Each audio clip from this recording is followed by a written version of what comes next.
Muhammad Ali used to say what? I'm the greatest. Right?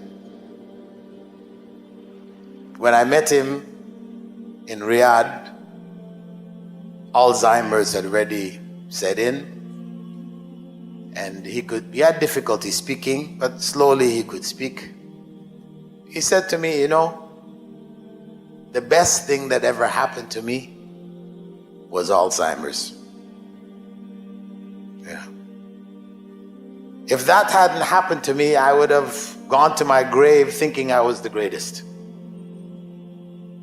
which is shirk. Allah humbled me. I was not the greatest. He humbled me.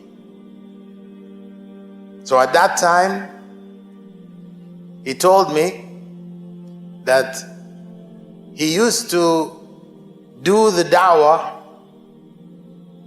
by preparing brochures on Islam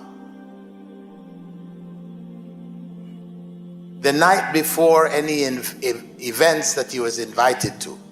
Of course, these events were usually filled with non-Muslims.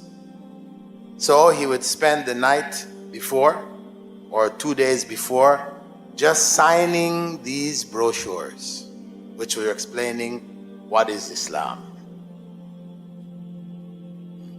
what is prayer in Islam, fasting in Islam, whatever. He would sign very slowly. Maybe it would take him 5 minutes for every brochure, but he would just take his time and sign them. Because he knew that these, at the end of his event, these would be distributed. They would be given signed brochures by Muhammad Ali. People would treasure that. Maybe they weren't interested in Islam. Mostly they weren't. But still they would take the brochure home with his signature, and maybe they might say, well, what is this about anyway? You know, and start to read it. He kept doing that da'wah until he died. May Allah bless him, give him paradise, forgive his sins.